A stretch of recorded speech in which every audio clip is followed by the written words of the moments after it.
We left my stupid husband miles away from home as a joke, but when he returned it was not. I need to tell you something, and I need you to promise not to judge me until you've heard the whole story. My husband came home 3 days ago, and he's not the same person. I mean that literally. Something happened to him out there in those woods, and now I'm sitting in our guest bedroom with the door locked, typing this out because I don't know what else to do. It started as a prank. The stupidest, most immature prank you can imagine, and I'm 34 years old, so I should have known better. But my brother Jake convinced me it would be hilarious, and honestly, after 6 years of marriage to Marcus, I was so tired of his attitude that I wanted to shake him up a little. Marcus had this thing where he acted like he was better than everyone. Not in an obvious way, he'd never come out and say it. But he'd make these little comments. Like when Jake came over in his work uniform, Marcus would wrinkle his nose and say something about manual labor with this smirk. Or when my mom served dinner, he'd push the food around his plate and mention how he'd been reading about organic farming. He made everything into a chance to show off how much smarter he thought he was. The worst part? He couldn't do anything practical to save his life. Couldn't change a tire. Couldn't start a fire. Couldn't even use a map properly. He relied on his phone GPS for everything. But he'd still lecture Jake about survival instincts and primitive skills like he was some kind of expert. So when Jake suggested the prank, something in me just snapped. "We'll take him camping," Jake said. We were sitting in my kitchen on a Tuesday afternoon. Marcus was at his accounting firm, probably explaining spreadsheets to someone who didn't ask. "We'll make it seem real nice, you know? Brothers-in-law bonding. Then we'll ditch him. Just for a few hours. Let him figure out how to get back on his own. Teach him some humility." I should have said no right then. But instead, I laughed. God help me, I laughed, and I said, he'd lose his mind. "Exactly," Jake grinned. "He'd come back all humble and grateful. Maybe actually appreciate what other people do for once." Here's the thing, I loved Marcus. I really did. But I was exhausted from 6 years of feeling like I was never quite smart enough for him, never quite refined enough. He'd suggest books I should read, restaurants I should want to try, opinions I should have. And whenever I accomplished something, he'd find a way to diminish it. When I got my nursing degree, he told people I finally finished like I'd been dragging my feet, when really I'd been working full-time while studying. So yes, I agreed to the prank. And yes, I'm the worst person in the world. But I swear, I thought we were just going to leave him at a trailhead or something. Maybe 5 miles from the nearest town. Somewhere he could walk to or call from once he stopped panicking. That's not what happened. We planned it for a Saturday in late September. The weather was perfect, crisp and clear, with leaves just starting to turn. I told Marcus that Jake wanted to go camping, to reconnect, to make amends for all the tension between them. Marcus preened a little at that. "Well, I suppose it would be good for Jake to learn some outdoor skills from someone who knows what they're doing," he said. He'd been camping exactly twice in his life, both times at established campgrounds with bathrooms and electricity. Jake picked us up at 7 in the morning in his pickup truck. I wasn't coming on the actual camping trip, that would have been too obvious. The plan was for them to go together, just guys being guys. I kissed Marcus goodbye and watched them drive off, and I felt this little thrill of anticipation. In a few hours, Marcus would call me, frustrated and humbled, and maybe he'd finally realize he wasn't as superior as he thought. Jake called me 4 hours later. "It's done," he said. His voice sounded strange. "Tight. Already? Where'd you leave him?" "There's this old fire road off Highway 16. Goes back about 8 miles into the state forest." I told him I wanted to show him this amazing view, and we hiked in maybe 3 miles. Then when he went to take a picture, I just took off. My stomach twisted. 3 miles in? Jake, that's 11 miles from the highway. How's he supposed to? He's got his phone. He's got water. It's not like I left him to die, Sarah. Besides, there's a ranger station on the north end of the forest. If he just follows the trail markers, he'll hit it in a couple hours. If he follows the markers, I repeated. Jake, Marcus can't navigate his way out of a parking garage. Then he'll learn. Look, you wanted to teach him a lesson. This'll do it. He'll be fine. But he wasn't fine. Marcus didn't call that afternoon. By 6 p.m., I was getting worried. By 8, I was terrified. At 9, I called Jake in a panic. Did he call you? Has he contacted you at all? No, but Sarah, his phone probably died. You know how he is with charging it. We need to go get him. It's dark. We can't go stumbling around the forest in the dark. We'll go first thing in the morning. I didn't sleep that night. I kept checking my phone every 5 minutes, willing it to ring. I imagined Marcus out there in the cold, probably furious, definitely scared. I imagined him twisted his ankle or getting lost or... At 3 in the morning, I finally called the ranger station. The woman who answered sounded half asleep. "I think my husband might be lost in the state forest," I said. "Can you? Is there any way to check? Has he been missing 24 hours? "No, but, ma'am, we can't launch a search until 24 hours have passed. If he's not back by tomorrow afternoon, call us back and we'll start procedures." Tomorrow afternoon. Another 12 hours of waiting. Jake and I drove out at dawn. The fire road was exactly where he'd said it was, a narrow dirt path that disappeared into dense forest. We parked at the entrance and started hiking. The woods felt wrong that morning. Too quiet. The birds weren't singing the way they should have been, and the air had this heavy, waiting quality that made the hair on my arms stand up. Jake felt it too, I could tell by the way he kept glancing around. "It wasn't this creepy yesterday," he muttered. We found the spot where Jake had ditched Marcus. There was a little clearing with a fallen log, and sure enough, Marcus's jacket was lying on the ground. But there was something strange about it. The jacket was shredded. Not torn like it had caught on branches, shredded, like something with claws had gone at it. "Jake," I whispered. "What did you do? What happened here?" "Nothing. I just left him. I swear, Sarah, he was fine. He was annoyed but he was fine." We searched for 2 more hours, calling Marcus's name until our voices went hoarse. We found his phone about a quarter mile from the clearing, smashed into pieces like someone had stomped on it. We found his wallet another 100 yards past that, lying open in the dirt with all the cards scattered. And then we found the message. Someone had arranged sticks and stones on the trail to form words. It took me a second to make sense of it, and when I did, my blood went cold.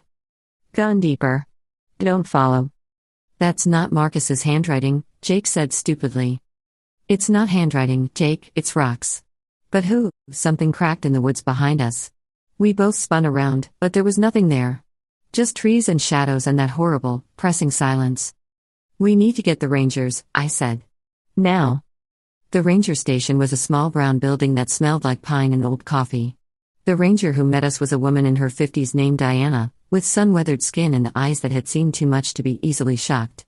But when we told her about Marcus, about the message, about how he'd been missing overnight, something shifted in her expression. "The old fire road," she repeated. "How far back did you go?" 3 miles, Jake said. "Maybe a little more."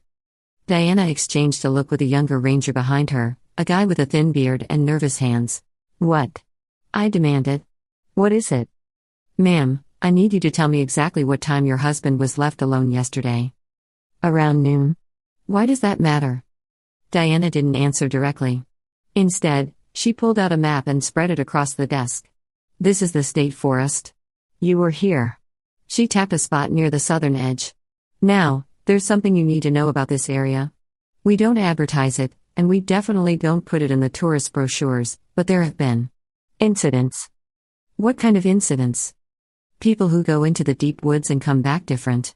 Or don't come back at all. We've had 17 reports in the last 20 years. Hikers who get turned around and emerge days later with no memory of where they've been. Campers who swear they heard voices calling them deeper into the trees. 3 years ago, a man went in for a day hike and came out 6 days later, 20 pounds lighter, covered in scratches, insisting he'd only been gone for an hour." My mouth had gone dry. "You're saying something took my husband?" "I'm saying your husband went into a part of the forest that has a reputation. The old-timers around here, they call it the Deep Hollows. They say you don't go past the 3rd-mile marker. You definitely don't go after dark." "This is insane," Jake said, but his voice cracked. "You're telling us ghost stories." "I'm telling you facts. Documented facts. People disappear in those woods, Mr. Jake. Just Jake, Jake. And when they come back, if they come back, they're not the same. Now, I'm going to organize a search party, but I need you both to understand something. If we find your husband out there, and he's changed, you need to be prepared." "Changed how?" I asked. Diana hesitated. "Some of them come back violent. Some come back empty, like something scooped out their personality and left a shell. And some come back with new knowledge. Things they shouldn't know. Skills they never learned. I wanted to laugh. It sounded like something from a bad movie. But Diana's face was completely serious, and that younger ranger was nodding along like he'd seen it himself. "We need to find him," I said. "Whatever it takes. Please." The search party went out that afternoon, 5 rangers, Jake, and me. They gave us whistles and flares and strict instructions not to wander off. We went back to the fire road, back to that clearing where we found Marcus's jacket. The message in rocks was gone. Maybe an animal scattered them, one of the rangers suggested, but nobody believed it. Those rocks had been deliberately placed. Heavy rocks. Not the kind a raccoon could move. We searched until dark, and then Diana made us turn back. I begged to keep going, but she was firm. Nobody goes into the deep hollows at night. Nobody. We'll resume at first light. I went home and sat in the dark. I couldn't eat. Couldn't think straight. I kept seeing that shredded jacket, those scattered cards, that impossible message. Jake called every hour to check on me, but I could barely talk. What had we done? What had I done?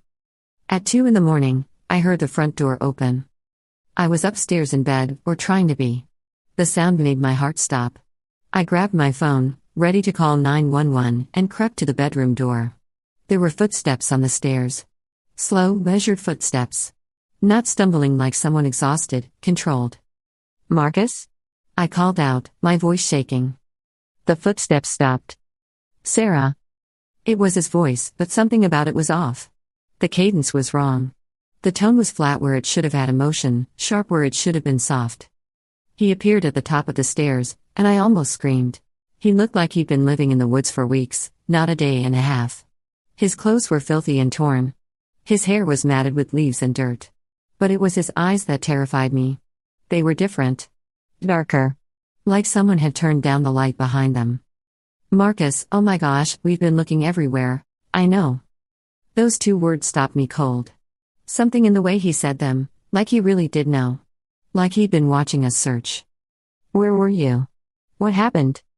He tilted his head, studying me with those wrong eyes. "I learned things, Sarah. Important things. Things I needed to know." "What are you talking about?" "We need to get you to a hospital." "I don't need a hospital." He stepped closer, and I backed up instinctively. "I need to thank you." "Thank me?" "For the gift. For sending me out there. I understand now. I understand everything." His smile was wrong. Too wide. Too knowing. "Marcus, you're scaring me." "Am I?" He said it like he was genuinely curious, like he was testing the words. "That's interesting. Fear is such a useful emotion. I didn't appreciate that before. I ran? I don't know what made me do it, some instinct deeper than thought. I ran into the guest bedroom and locked the door, and I've been here ever since. That was 3 days ago. He's still in the house. I can hear him moving around. Sometimes he talks to himself in that flat, wrong voice. Sometimes he stands outside the door and just breathes. I've been living on the protein bars and water bottles I keep in here for emergencies, but I'm running low. I called the police the first day. They came, they talked to Marcus, and they left. Apparently, he was perfectly polite and rational with them. Told them we'd had a fight, that I was being dramatic, that he'd just been on a camping trip that ran long. They told me to work it out and left me here with him. Jake won't return my calls. I think Marcus did something to him, but I can't prove it. The last text I got from Jake's phone said, "Stay away from me.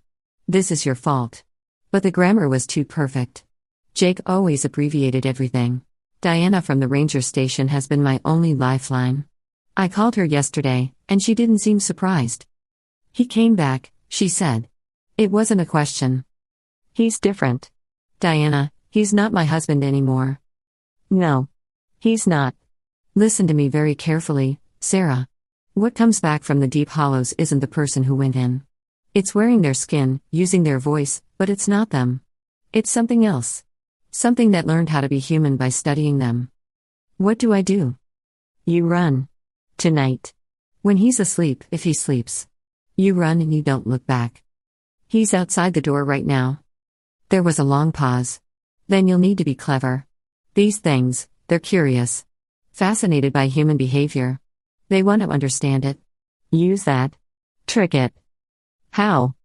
"Tell it you'll teach it something. Something about being human that it doesn't know yet. Get it away from the door, and then you run. My hands were shaking so badly I could barely hold the phone. What if it catches me?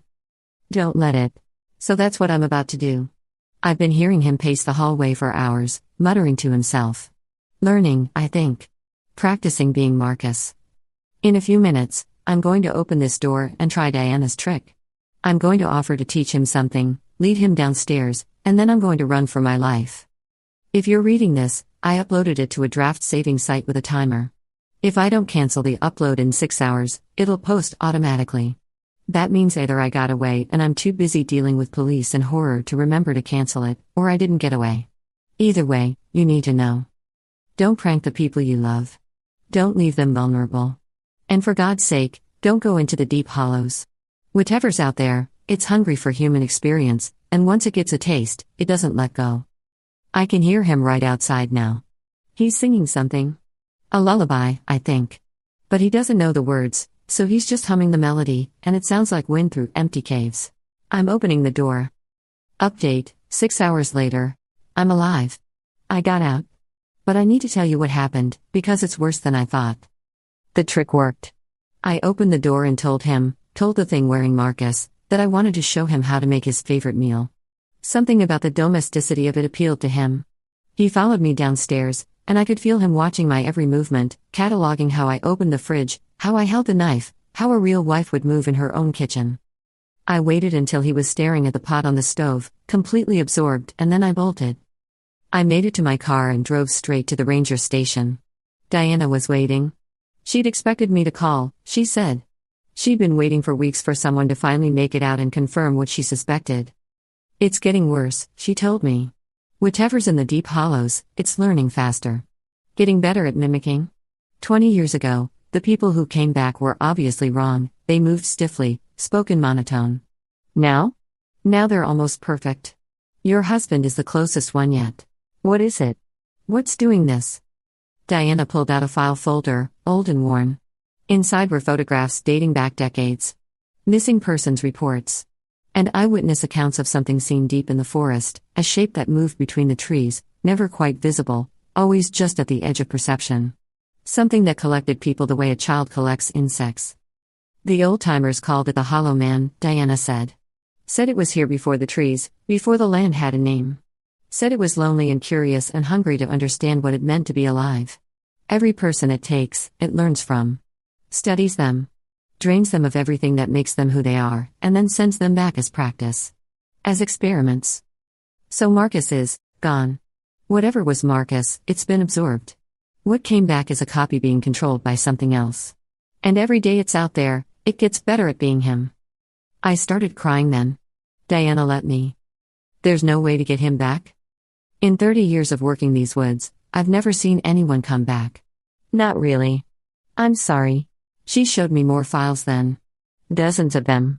Each one documented someone who'd gone into the deep hollows and returned changed. There was a pattern to it, she explained.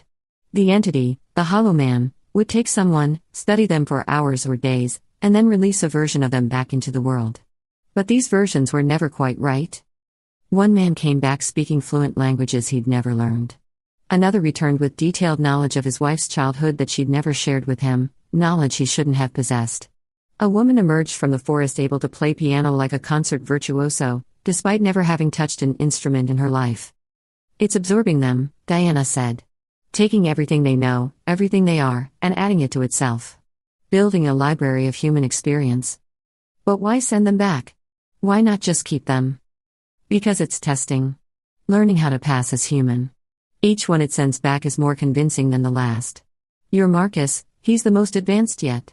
Give him a week, maybe 2, and you won't be able to tell the difference. Nobody will. The thought made me sick. What happens when it perfects the imitation? Diana's expression was grim. I don't know. But I have theories, and none of them are good. I drove to my sister's house in the next state. I didn't pack anything, didn't leave a note. I just drove. And I've been here for 3 days, jumping at every sound, checking the locks every hour. Amy was surprised to see me show up at midnight with nothing but my purse and the clothes on my back. I told her Marcus and I had a fight, that I needed space. She didn't push for details, just made up the guest room and told me to stay as long as I needed. I should have known it wouldn't be that simple. The first sign something was wrong came the next morning. Amy was making breakfast, and her phone rang. She glanced at the screen and her face lit up. "Oh, it's Marcus. He's probably worried about you." "Don't answer it," I said, too quickly. She paused, finger hovering over the screen. "Sarah, what's going on? You're scaring me. Please. Just. Don't answer." But she did. Of course she did. Why wouldn't she? I listened to her side of the conversation, my heart hammering. Marcus's voice was tinny through the speaker, but even from across the room, I could hear how normal he sounded. How perfectly, flawlessly normal. "She's here, yes," Amy said. "I think you two just need to talk." "No, she seems really upset." "I don't know, Marcus, she won't tell me what happened." She glanced at me while she talked, and I could see the confusion and concern in her eyes. To her, I was the one acting strange. I was the one who'd run away in the middle of the night over nothing. "Okay," Amy said. "Yeah, I'll tell her. Take care." She hung up and turned to me. "Sarah, he's really worried. He said he's going to drive up this afternoon to talk to you. He sounded really genuine." "He can't come here." "Why not? What happened between you two?" How could I explain? How could I tell her that the man she'd just talked to, the man who sounded exactly like her brother-in-law, wasn't human anymore? She'd think I'd lost my mind. "Amy, I need you to trust me. When he gets here, don't let him in. Don't even open the door." "That's crazy. He's your husband." "He's not. Not anymore." She stared at me for a long moment, then sighed. "Sarah, I love you, but you're not making any sense. Maybe you should talk to someone. A therapist or..." "I'm not crazy." "I didn't say you were crazy. I'm saying you're clearly going through something, and running away from your husband isn't going to fix it." I gave up trying to explain.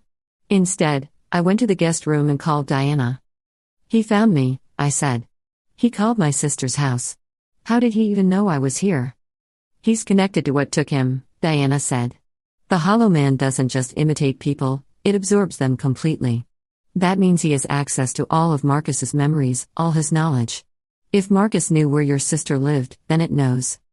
"What do I do?" "How far away are you?" "About 200 miles. There was a pause. "That's good.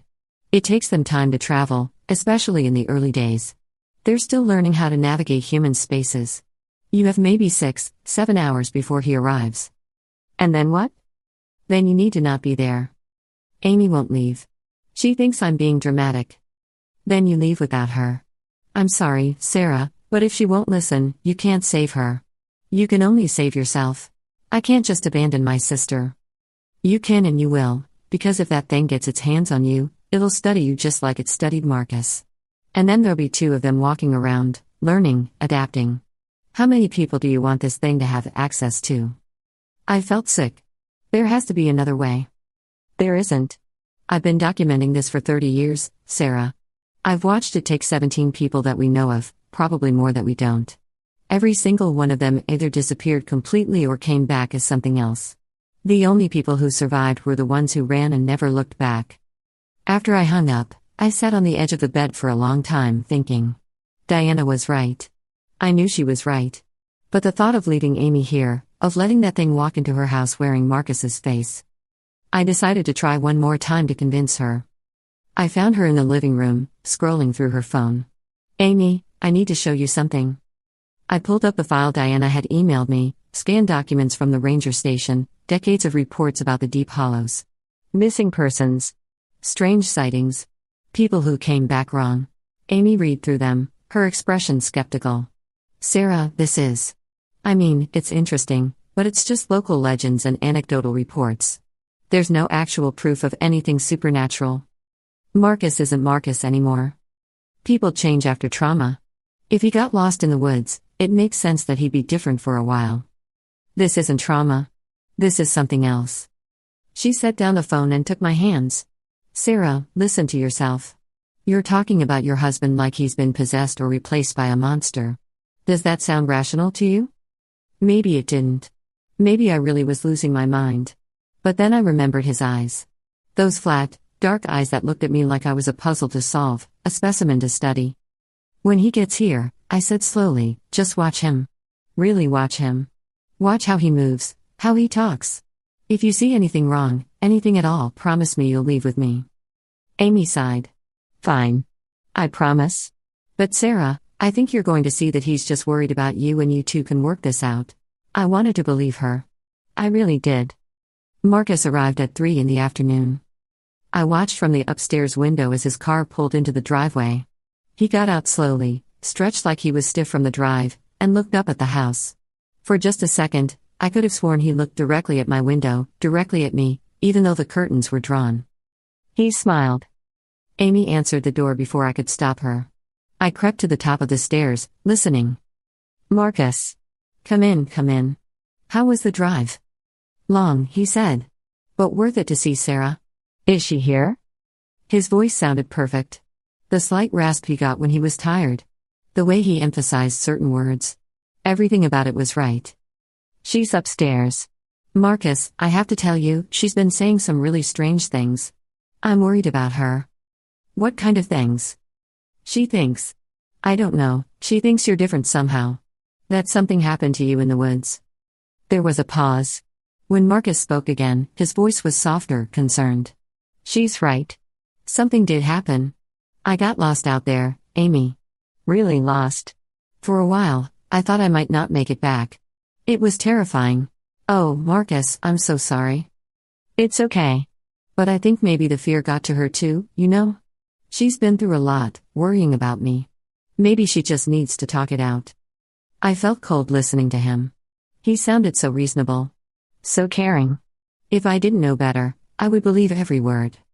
Let me go get her, Amy said. Actually, Marcus said quickly, could I maybe go up? I think she might be more comfortable talking in private. Of course. Guest room is first door on the right. I heard his footsteps on the stairs. Slow. Steady. I backed into the bedroom and looked around frantically for something to barricade the door with. There was a dresser, but it was too heavy for me to move quickly. Sarah? His voice came from right outside. I know you're scared. I know I seem different to you. But I'm still me. I'm still your husband. Can we please talk about this? I didn't answer. I remember everything about us, he continued. I remember our first date, at that Italian restaurant where you spilled wine on your dress and I gave you my jacket. I remember our wedding, how you cried during your vows, and I had to hold your hands to keep them from shaking. I remember the way you hum when you're cooking and the way you scrunch up your nose when you're concentrating on something difficult. I'm still the man who knows all of that, Sarah. Please believe me. It was the details that got me. The specificity. Those were all real memories, true things that only Marcus would know. For a moment, I almost opened the door. Then I heard Amy scream. It came from downstairs, a sharp, terrified sound that was cut off almost immediately. I heard something crash. Something heavy hitting the floor. Amy? Marcus called out, his voice suddenly different. Flatter. Less emotional. Amy, are you all right? He was still standing outside my door. Which meant. I yanked open the door and ran past him, down the stairs. He grabbed for me but missed, and I heard him following, his footsteps no longer measured but quick and purposeful. Amy was in the kitchen, backed against the counter. Her eyes were wide with terror. And standing in front of her was Marcus. But Marcus was behind me on the stairs. There's two of you, I whispered. The Marcus in the kitchen turned to look at me. His face was perfectly neutral, like a mask. Interesting, he said. You can tell us apart. The Marcus from upstairs appeared beside me. He was breathing hard, and when I looked at him, really looked at him, I could see the small differences. The way this one held his shoulders. The slight tilt of his head. They were close, but not identical. You're making copies, I said. You're practicing. We're learning, the kitchen Marcus said. This one, he gestured to the other Marcus, is 3 days old. Still imperfect. Still learning the nuances. But getting better. Amy was crying silently, her back pressed against the counter. I took a step toward her, but both Marcus copies moved to block me. You can't have her, I said. We don't want her, kitchen Marcus said. We want you, Sarah. You're the key to understanding the relationship. The bond. We've absorbed Marcus's memories, but we don't fully comprehend the emotional connection. The love. We need to study it more closely. By taking me? By draining me the way you drained Marcus? The original Marcus is gone, yes. But he's not wasted. He's part of us now. part of something greater. And you will be too. The way he said it, so calm and matter of fact, made my skin crawl. This wasn't a monster that wanted to hurt me. It was something far worse, something that saw humans as resources, as data to be collected and catalogued. I won't let you take me. You don't have a choice, upstairs, Marcus said. His voice was getting better. More emotional. More human. We'll keep practicing, keep improving. Eventually, you won't be able to run anymore. Eventually, everyone you know will be us. That's when Amy moved. She grabbed the knife block from the counter and hurled it at Kitchen Marcus. It hit him in the chest, and knives scattered everywhere.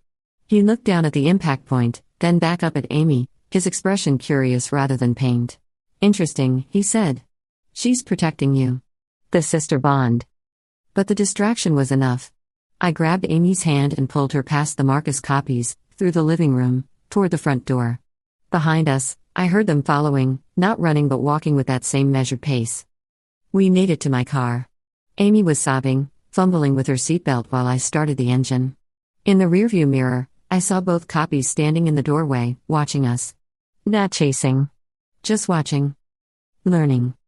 I drove for hours, heading east with no real destination in mind. Amy eventually stopped crying and just stared out the window. What was that? She finally asked. What were they? I don't know. Something old. Something that's been in those woods longer than the trees. And Marcus is really gone? The real Marcus? I nodded, not trusting my voice. What do we do now? That's the question I've been asking myself for the past 2 days. We're in a motel somewhere in Pennsylvania, and I've been watching the news obsessively. There haven't been any reports of strange occurrences or missing persons.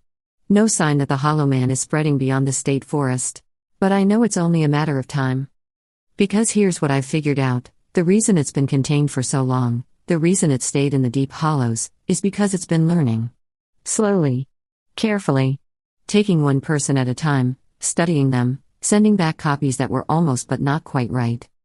But now it's perfected the process. Those 2 Marcus copies weren't identical, but they were close.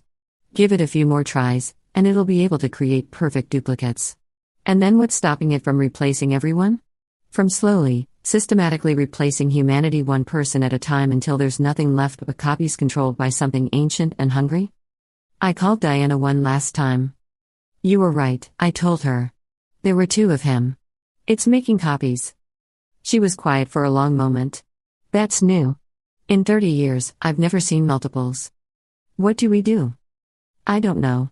Maybe you've done all you can. Maybe you just run and hope it stays contained. That's not good enough. What else is there? We can't fight it. We can't kill it. We can barely understand it. But I've been thinking about this. Obsessing over it during the long, sleepless nights in this motel room. You said it's been taking people for decades. 17 documented cases. Probably more. Yes. And each time, it learns. Gets better. The copies become more convincing. Right. So what if we stop feeding it? What if we warn people? Close off the deep hollows completely? Diana laughed, but it was bitter. You think the Forestry Service is going to shut down thousands of acres of public land because a nurse and a ranger say there's a monster in the woods? They'll think we're insane. Then we make them believe us. We document everything. We find the other victims, the ones who came back wrong, and we prove that something is happening. Sarah, even if we could prove it, even if we had irrefutable evidence, do you know what would happen? The government would quarantine the area. Study it. And eventually, some scientist in a hazmat suit would decide they need to communicate with it. Learn from it. And then it would learn from them. You'd be giving it access to the smartest people in the world. She was right. Of course she was right. But I couldn't just run. Couldn't just let this thing continue to exist, continue to take people and wear them like costumes. There has to be something, I said. There's one thing. But it's dangerous, and there's no guarantee it'll work. Tell me. Fire. The old-timers, the ones who first encountered the Hollow Man back in the 1800s, they said it feared fire. Said fire was the only thing that could hurt it, purify it. That's why there are so few old-growth trees in the deep hollows. They burned it regularly to keep the entity weak. You're saying we should burn down the forest? I'm saying if you're serious about stopping this thing, that's the only option I can think of. But Sarah, We're talking about committing arson on a massive scale. That's federal prison time. And if it doesn't work, if the Hollow Man survives, you'll have accomplished nothing except making yourself a criminal. After I hung up, I sat with Amy and told her everything Diana had said. That's insane, Amy said immediately. You can't burn down a forest. Think about the wildlife, the ecosystem, the homes nearby. I know it's terrible. But what's the alternative? We let that thing keep taking people? Keep making copies? What happens when it decides to leave the forest? When it starts replacing people in towns and cities? Amy was quiet for a long time. Finally, she said, if you do this, I'm helping you. No. Absolutely not. If this goes wrong, that thing is going to come after me anyway. At least this way, I'm doing something about it instead of just waiting to be taken. I wanted to argue, but she was right. We were both targets now. Both of us had seen the copies, knew the truth. The Hollow Man wouldn't let that stand. So we started planning. The first thing we needed was help. I called Jake's phone, even though I was terrified of what might answer. On the third ring, someone picked up. Sarah. It was Jake's voice, but I couldn't tell if it was really him or another copy. Jake, I need to know if you're really you. There was a pause. That's a weird question. Just answer it. Tell me something only the real Jake would know. Okay. When we were kids, you broke Mom's favorite vase playing indoor baseball, and I took the blame because you were crying so hard. You promised you'd owe me forever. That count? I felt tears prick my eyes. It was really him. Jake, thank God. I know what you thought. One of those Marcus things came to my apartment. Tried to get me to tell it where you went. I told it to leave or I'd shoot it. Did it leave? Eventually. But Sarah, it knew things. It knew about the prank, about what we did. It said. He swallowed hard. It said I helped create it. That by leaving Marcus out there, I gave it the gift of a new specimen to study. The guilt in his voice was crushing. Jake, this isn't your fault. It's mine. I agreed to the prank. I thought it would be funny. We both did this. And now we need to fix it. I told him about Diana's suggestion. About the fire. There was a long silence on the other end of the line. That's crazy, he finally said. But I'm in. What do you need? Over the next 3 days, we assembled supplies.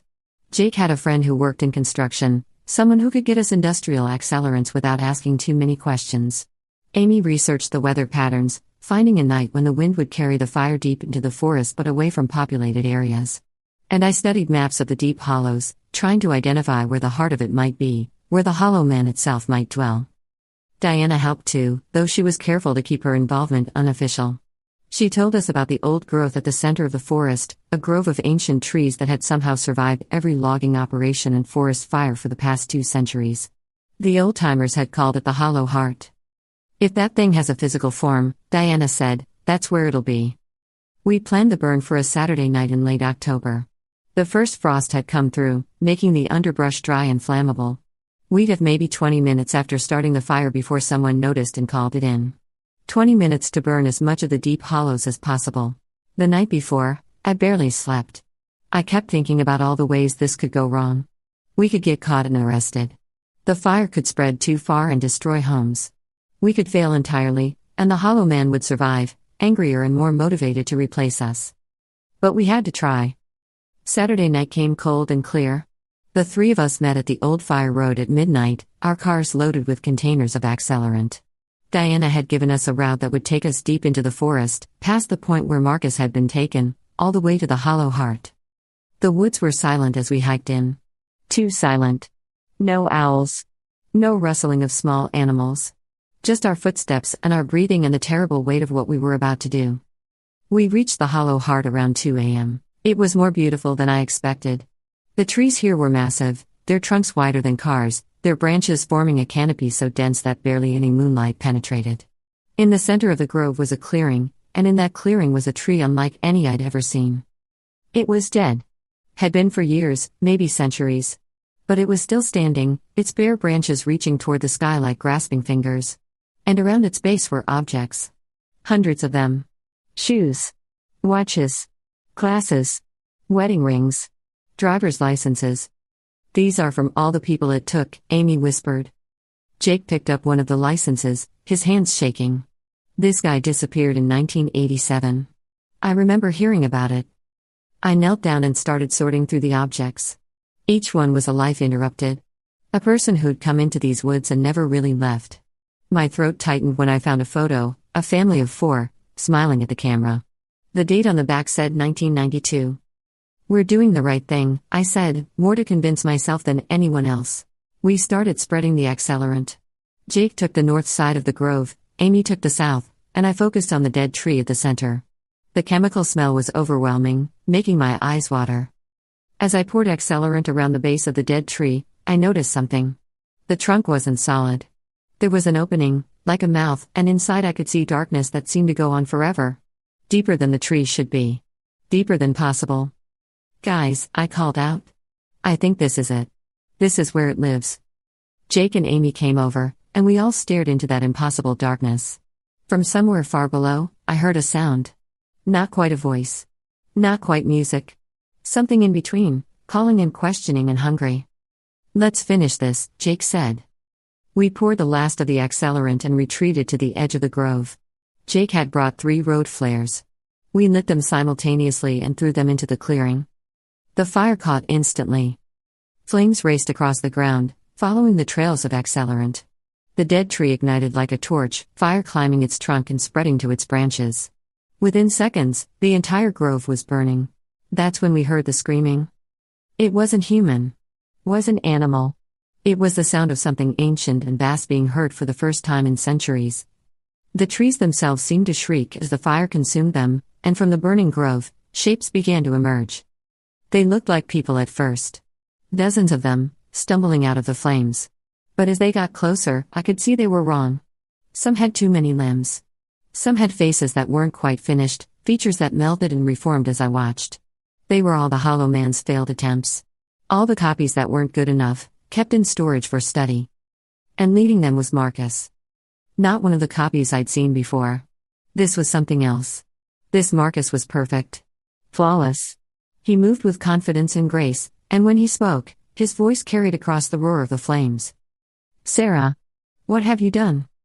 Ending this, I shouted back. Ending what? Evolution? Growth? Understanding? I've given these people immortality. I've preserved them, made them part of something greater than their individual selves. You've murdered them.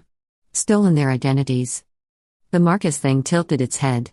Is it murder when a human eats an animal? When a tree absorbs nutrients from the soil? I'm simply feeding. Growing. Becoming. The other shapes, the failed copies, were getting closer. Jake pulled out a can of pepper spray, for all the good it would do. Stay back, Marcus said to the copies, and they froze. Then he looked at me again. You were my favorite subject, Sarah. Even more than the original Marcus. You have such capacity for guilt, for love, for regret. I was looking forward to studying you more closely. You'll never touch me. No, he agreed. I suppose I won't. The fire is spreading too quickly. I'll need to retreat deeper, rebuild. But Sarah, I want you to understand something. You haven't won. You've only delayed the inevitable. There are other forests. Other places where I can go, where I can feed and grow and learn. This is not the end. Behind him, the dead tree was collapsing, fire consuming it from the inside out. The screaming sound intensified, and for just a moment, I saw something in the flames. Something huge and dark and impossibly old, writhing in pain as the fire burned it away. Then Marcus and all the copies turned and ran back into the burning grove. Back toward that dying thing. Back to be consumed by the same flames that were destroying their creator. We need to go, Amy said, pulling at my arm. Now. We ran. Behind us, the deep hollows burned. By the time we reached the fire road, the sky was orange with flame, and we could hear sirens in the distance. We split up, Jake went east, Amy and I went west. We'd agreed to separate, to make it harder for investigators to track us. That was 4 months ago. The fire burned for 3 weeks before firefighters finally contained it. Over 15,000 acres were destroyed. The investigation is ongoing, but so far, no arrests have been made. They're calling it the worst case of forest arson in the state's history. I moved to a different state. Changed my name. Amy did the same. Jake sends me coded messages occasionally, just to let me know he's alive and free. Diana retired from the Ranger service and disappeared. I hope she found somewhere safe. I should feel relieved. The Hollow Man is dead, burned away with its grove and its copies. But I can't shake what it said to me that night. There are other forests. Other places where I can go. Was it telling the truth? Is there more than one? Or was it lying, trying to scare me even as it died? I don't know. I'll probably never know. But I can tell you this, I never prank anyone anymore. I never take people for granted. And I stay far, far away from deep woods and dark places where old things might dwell. Because I learned something that night, something the Hollow Man taught me in its final moments. There are things in this world older than humanity. Things that were here before us and might be here after we're gone. Most of the time, they ignore us. But sometimes, if you're careless or cruel or just unlucky, you catch their attention. And once they notice you, they never really let go. I still have nightmares about those wrong eyes. About the way Marcus's face looked when it wasn't quite Marcus anymore. Sometimes I wake up convinced that something is standing in the corner of my room, watching me, learning from me. But I check, and there's never anything there. At least, not yet. Final update, 4 months after the fire, I told myself I wouldn't add to this document again. That I'd leave it as a warning and move on with my life. But something happened yesterday that I need to document.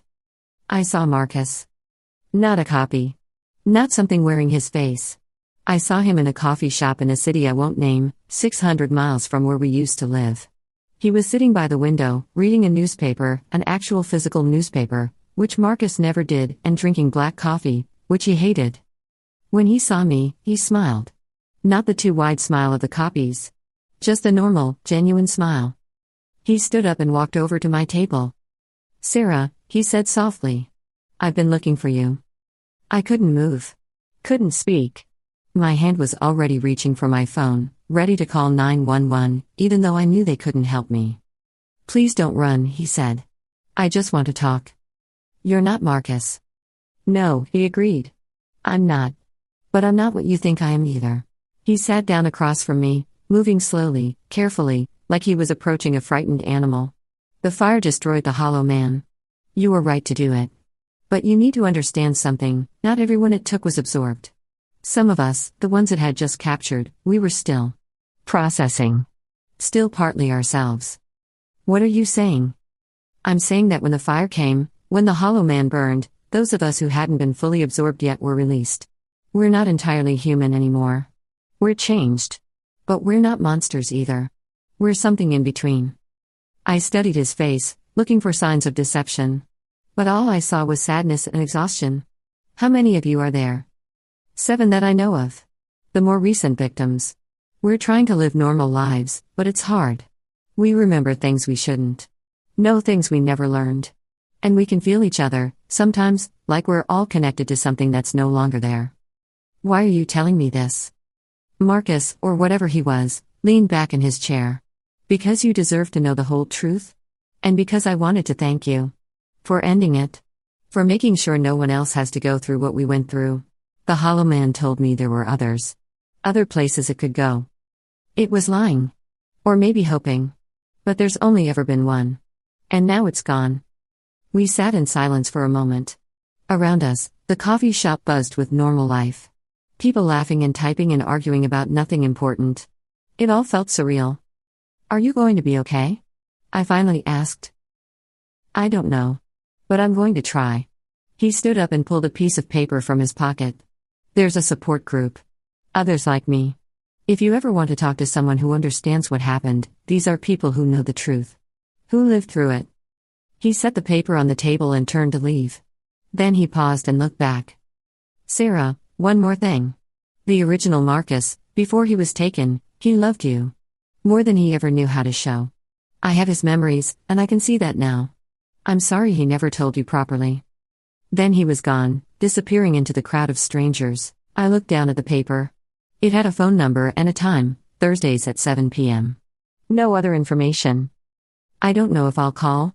I don't know if I'm ready to face the other survivors, to hear their stories and see the ways they've been changed.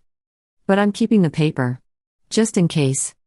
Because here's what I've finally learned, nothing is ever really over. The Hollow Man is dead, but its effects ripple outward, touching lives in ways I'm still discovering. The world is stranger and more terrible than I ever imagined, and once you've seen behind the curtain, you can never unsee it. But here's the other thing I've learned: we survive. We adapt. We carry on. Jake has a new job in construction and goes to therapy twice a week. Amy adopted a dog and started painting again. And me? I'm back in nursing, working night shifts in a hospital ER, saving lives and trying to make up for the one I couldn't save. It doesn't erase what happened. Nothing ever will. But it's something. It's a start. And maybe that's all any of us can ask for: the chance to start again, to build something new from the ashes of what was destroyed. Just don't ask me to go camping. Ever. Trust me on that one.